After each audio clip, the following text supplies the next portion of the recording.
Selamat pagi semuanya. Selamat Pagi. pagi. Pagi.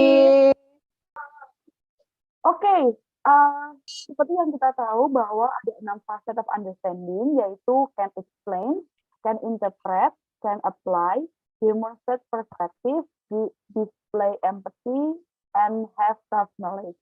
Pada kesempatan kali ini, kita akan berdiskusi mengenai bagian yang explain. Oke, boleh dimulai diskusinya? Silakan, teman-teman. Oke, baik. Terima kasih Mbak Anissa atas waktunya. Karena sudah membuka diskusi ini dengan sangat menyenangkan di awal. Oke. Baik, kita akan membahas diskusi mengenai fase pertama dalam kerangka UBD, yaitu siswa dapat menjelaskan. Nah, di fase ini, siswa itu bisa menjelaskan suatu konsep materi tertentu dengan menggunakan bahasa mereka sendiri, atau mereka juga bisa mengajari teman mereka mengenai suatu konsep tertentu dengan bahasa mereka sendiri, disertai dengan alasan mereka.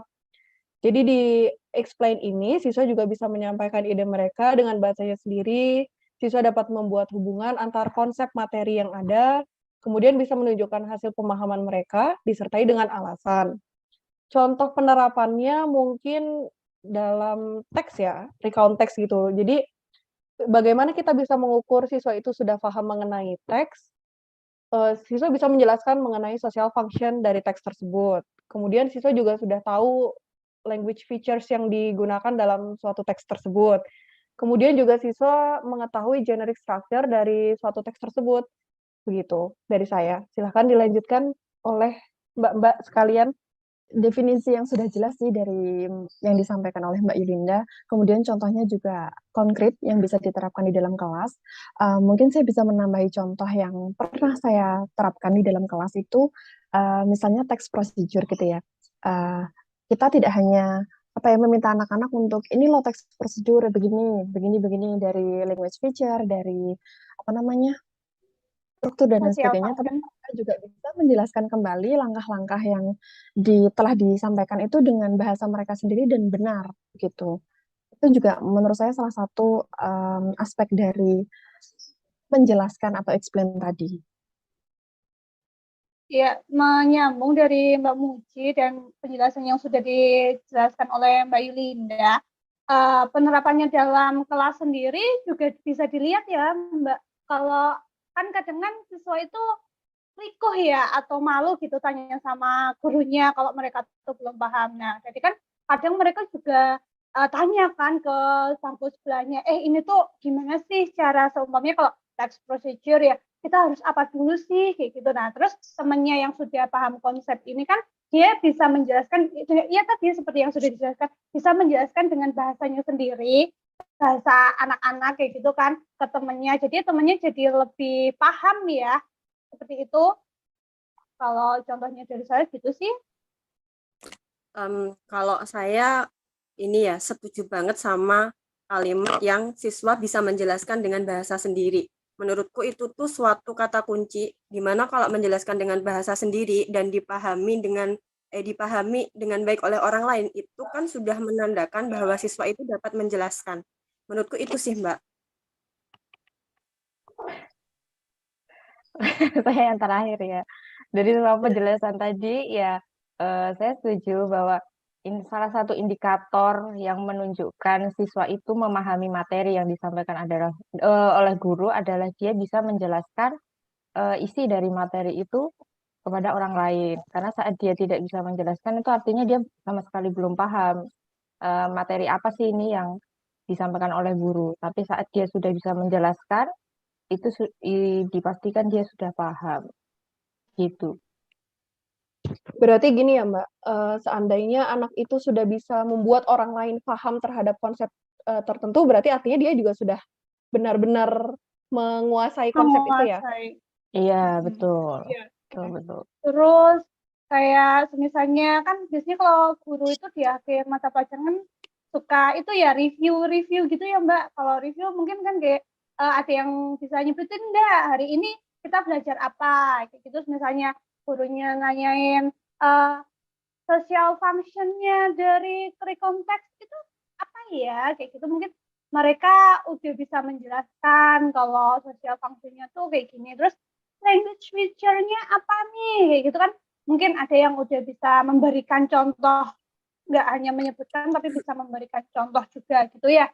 Iya, betul. Karena kadang siswa kan misal baru aja dijelasin, selesai pembelajaran, suruh nyebutin lagi udah lupa. Sering sekali Iya. kayak Kadang gitu. juga bingung dengan penjelasan guru kan. Terus mereka tanya ke teman-temannya buat konfirmasi ulang. Itu sih. Iya, Iya, betul. konfirmasi betul.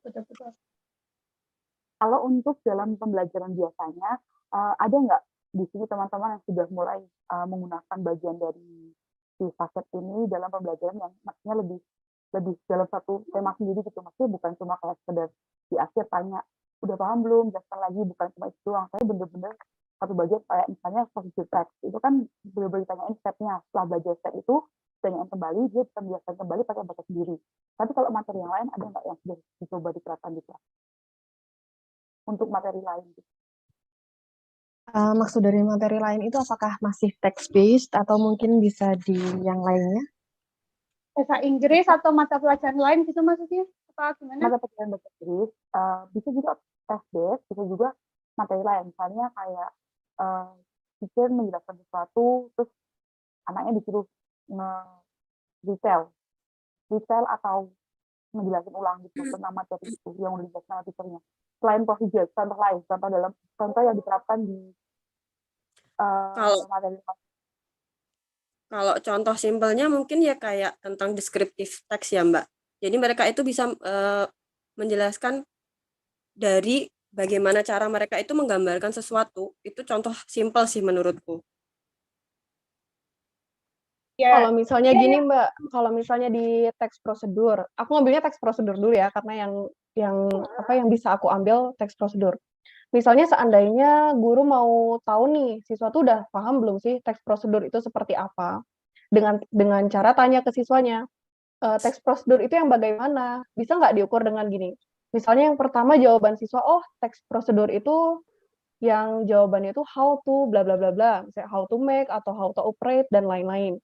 Terus kalau ada siswa yang jawab, oh kalau prosedur itu how long, gitu kan artinya dia belum paham, atau ada yang jawab how old gitu-gitu. Bisa nggak sih Mbak kayak gitu?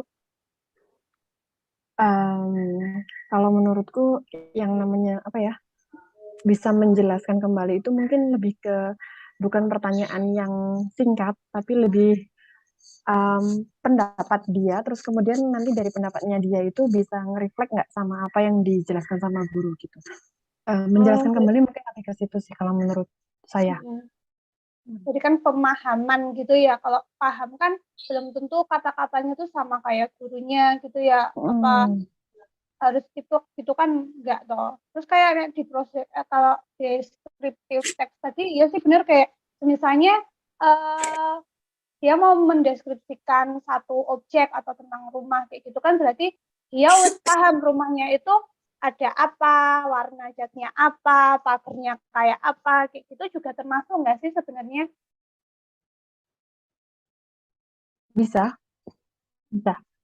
Pokoknya asalkan siswanya itu bisa menjelaskan kembali dengan bahasanya sendiri, namun intinya tetap benar atau sama itu, maka dia sudah bisa berhasil menjelaskan. Itu tadi. Jadi lebih ke Jadi, konsepnya ya, memahami konsep. Iya, Kalau menurut saya. ke konsep juga. Oke. oh jadi capaian belajar UBD yang dapat menjelaskan tuh gitu ya ternyata ya. Berarti ini sudah bisa Iya. disimpulkan kalau seperti ini ya. Iya.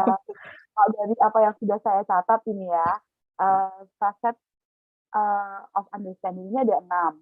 Ada explain, interpret, apply, demonstrate perspective, display empathy, sama have self knowledge. Nah, untuk bagian yang explain ini sendiri itu berarti siswa bisa menjelaskan suatu konsep materi tertentu menggunakan bahasa mereka sendiri atau mengajari teman mereka menggunakan bahasa mereka sendiri. Berarti tandanya sebelum siswa bisa menjelaskan, siswa harus belajar dulu kan. Siswa sudah belajar, tahapnya siswa belajar, siswa paham, kemudian siswa bisa menjelaskan.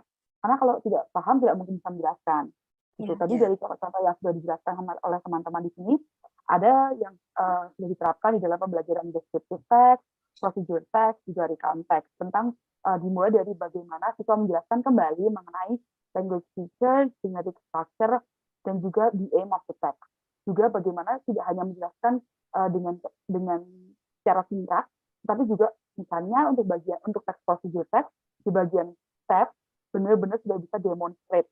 Jadi tidak cuma explain, tapi explain in long way.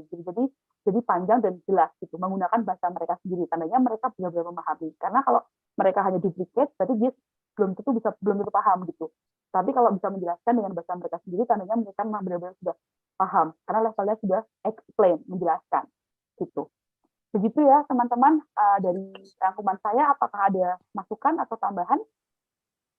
Sudah cukup Mbak Anissa. Sudah cukup, Sudah merangkum Mbak. semuanya.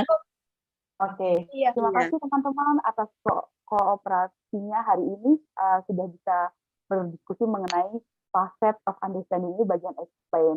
Semoga hari teman-teman menyenangkan. Selamat pagi. Pagi. Pagi.